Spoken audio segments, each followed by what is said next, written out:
तो इस क्लास में हम डिस्कस करेंगे subdivision of run time memory.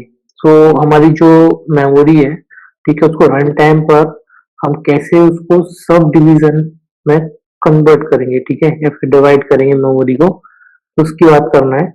सो जो रन टाइम पर जो मेमोरी सब डिवाइड होगी, वो फर्स्ट है हमारा target code, static data object, dynamic data object, automatic data object, ठीक है। ये 4 सब डिवीजन होंगे हमारी मेमोरी के। सो आप देखो यहाँ पर किस तरीके से होंगे।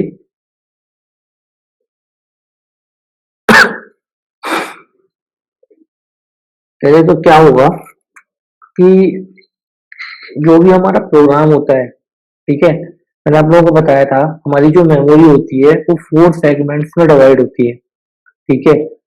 अब मैंने आप लोगों को स्टार्टिंग में ही बता दिया था कि 4 सेगमेंट कौन कौन से होते हैं, ठीक है। एक तो कोड, जहां पर कोड रखा हुआ होता है, ठीक है, एक जगह डेटा रखा रहता है, एक एक्स्ट्रा सेगमेंट के लिए होता है और एक स्टैक सेगमेंट के लिए होता है। 4 सेगमेंट्स मैंने आपको बताए थे।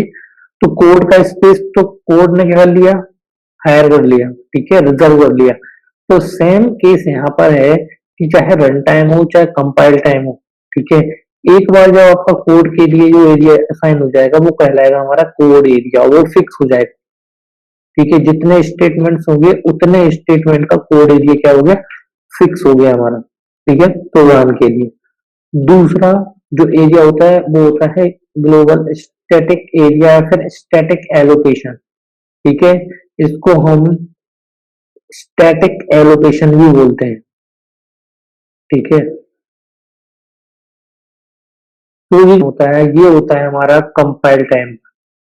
जैसे जैसे वेरिएबल्स आते जाएंगे, वैसे वैसे वो वेरिएबल्स मेमोरी में क्या होते जाएंगे, स्टोर होते जाएंगे, या फिर मेमोरी होने अब मेमोरी होने क्या करेगी, एक ब्लॉक प्रोवाइड करा देगी एक फिक्स साइज का। फॉर एग्जांपल मैंने लिया इंट आई, तो मेमोरी में आई के लिए 2 ब्लॉक क्या हो जाएंगे, रिजर्व हो जाएंगे, क्योंकि एक इस टाइप का इंटीजर टाइप का, ठीक है, और मेमोरी कैसी है, बाइट एड्रेसेबल है, तो 2 ब्लॉक आई को दे दिए जाएंगे, ठीक है। इसके बाद जितने भी वेरिएबल आएंगे सभी के लिए स्टैटिक एलोकेशन होगा। लेकिन जब हम प्रोग्राम को एग्जीक्यूट करेंगे आफ्टर कंपाइलेशन, ठीक है, देन उस टाइम पर कुछ वेरिएबल्स बनेंगे और मतलब एलो उनके लिए मेमोरी एलोकेट होगी, और वो डिलीट भी होगी वेरिएबल, जिसे हम बोलते हैं मेमोरी डी एलोकेट भी होगी, ठीक है। और हम बोल सकते हैं कि इंटरमीडिएट रिजल्ट्स भी आएंगे एंड टेम्परेरी वेरिएबल्स भी आएंगे, ठीक है। सो हुआ क्या कि यदि मैंने एक कैरेक्टर टाइप का एरे लिया, ठीक है, और वो कैरेक्टर टाइप का एरे हमारा पी ऑफ 10 में हमने ले लिया एक्स वाई जेड, ठीक है। तो सबको पता है यदि मैंने इस कैरेक्टर एरे में यदि कोई भी स्ट्रिंग पास कर दी, देन ये स्ट्रिंग कंपाइल टाइम पर क्या हो जाएगी, फिक्स हो जाएगी। यदि आपने इसको प्रिंट कराने की कोशिश की तो आप जब प्रिंट एफ करोगे, ठीक है, इसको लूप लगा के जब आप प्रिंट करोगे इस ए ऑफ 10 को, तो क्या प्रिंट होगा, एक्स वाई जेड, चेंज तो होगा नहीं। लेकिन यदि इसको आपको बार बार क्या करना है, चेंज करना है, ये स्टैटिक एलोकेशन हो चुका है मेमोरी में, इसलिए ये चेंज नहीं हो सकता। लेकिन आप चाहते हो कि मैं इसको डायनामिक बनाऊं, ठीक है, तो डायनामिक के लिए आप क्या लिखते हो, स्कैन एफ परसेंटेज एस, ठीक है, और फिर उसके बाद आप लिखते हो 10% कैपिटल ए फॉर एग्जाम्पल, ठीक है। आपने क्या लिया, एड्रेस ले लिया इस एरे का। अब क्या करोगे आप, कंपाइल टाइम पे आपने इसको इनिशियलाइज नहीं किया, ठीक है, इसको छोड़ दो अभी, और आपने लिखा स्कैन है परसेंटेज एस और एन% ए। मतलब आप डायनामिकली क्या कर सकते हो, हर बार जितने बार आप कोड को एग्जीक्यूट करोगे उतने बार ये आपसे नाम पूछेगा, ठीक है, स्ट्रिंग का नाम पूछेगा। तो आप दे सकते हो ए बी सी, है ना, यू बी डब्ल्यू, जो भी आप चाहो वो नाम दे सकते हो। तो ये कहलाता है डायनामिक मेमोरी एलोकेशन। ठीक है। सो यहाँ पर इस स्टैटिक एलोकेशन आप जो भी वेरिएबल्स करोगे वो क्या स्टैटिक एलोकेशन होगा मेमोरी में। ठीक है। अब इसके बाद आता है डायनामिक में। डायनामिक में दो चीजें होती हैं, एक होता है डायनामिक डेटा ऑब्जेक्ट, दूसरा होता है ऑटोमेटिक डेटा ऑब्जेक्ट। सो ये दोनों डायनामिक मेमोरी एलोकेशन की टेक्निक्स हैं, हीप और स्टैक, हीप एंड स्टैक। सो यदि आपको वेरिएबल्स डिक्लेयर करने हैं देन आप यूज करोगे वेरिएबल्स एलोकेशन के लिए आप यूज करोगे हीप और प्रोसीजर एलोकेशन के लिए यूज करोगे आप स्टैक। ठीक है। मैंने आप लोगों को अब भी बताया था लास्ट क्लास में, देखो यहाँ पर मैंने बताया था कि स्टैक का यूज करना है, जब भी प्रोसीजर कॉल होगी आपको स्टैक में पुश करना है। ठीक है। क्योंकि स्टैक में एक ही पॉइंट होता है जहां पर आप पुश और पॉप ऑपरेशन परफॉर्म कर सकते हो।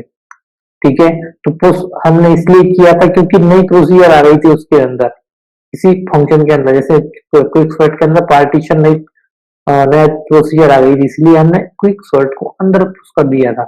है ना। और जैसे पार्टीशन ये कंप्लीट होगा देन अगेन हम क्विक सॉर्ट को क्या करेंगे, एग्जीक्यूशन स्टार्ट कर देंगे। और जैसे ये कंप्लीट होगा देन हम किस पर जाएंगे, मेन फंक्शन पर जाएंगे। ठीक है। तो ये कंसेप्ट है कि जब भी हम प्रोसीजर को एलोकेट करना है तो हम स्टैक की हेल्प लेंगे, और जब हमें वेरिएबल को एलोकेट करना है तो हम हीप की हेल्प लेंगे। तो यहाँ पर ऑटोमेटिक डेटा ऑब्जेक्ट, तो ये ऑटोमेटिकली मतलब जब भी कोई प्रोसीजर कॉल होगी तो ऑटोमेटिकली वो किसके अंदर जाएगी, प्रीवियस वाली, उसका एक्टिवेशन रिकॉर्ड कहाँ रखा जाएगा, स्टैक में रखा जाएगा। और जैसे वो कंप्लीट होगी वो ऑटोमेटिकली क्या हो जाएगी, वहां से पॉप हो जाएगी।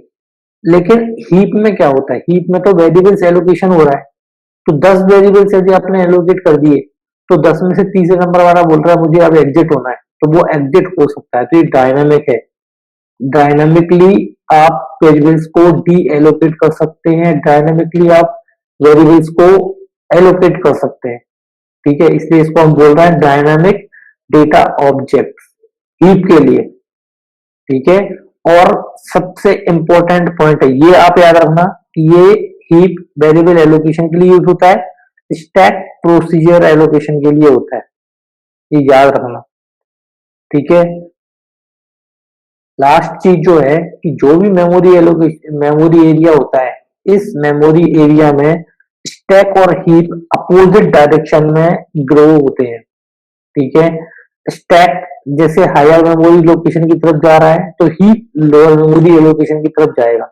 इससे ये होगा कि हमारी मेमोरी में कभी भी कंफ्लिक्ट नहीं आएगा, मेमोरी ब्लॉक्स पर कंफ्लिक्ट नहीं आएगा कि यहाँ पे एक स्टैक का रखा हुआ है देन अगेन हीप का आ गया, ऐसे नहीं होगा। मैंने बोला भाई तुम स्टैक में तो इंटरमीडिएट है, ये कभी भी फुल नहीं करेगा मेमोरी, आएंगे और जाएंगे आएंगे जाएंगे, वैसे हीप में भी वेरिएबल्स आएंगे और जाएंगे। ठीक है। तो ये अपने आप ग्रो और सिंक होते जाएंगे क्योंकि ये डायनामिक एलोकेशन है। ठीक है। तो ये मेमोरी को कभी भी फुल नहीं होने देंगे, ये गैप हमेशा बना रहेगा, ये जो गैप है ये हमेशा बना रहेगा, इनके फुल होने के चांस बहुत कम रहेंगे। ठीक है। सो स्टैक और हीप जो है वो कैसे ग्रो करते हैं मेमोरी में, रिवर्स में। ठीक है। एक दूसरे की तरफ ग्रो करते हैं।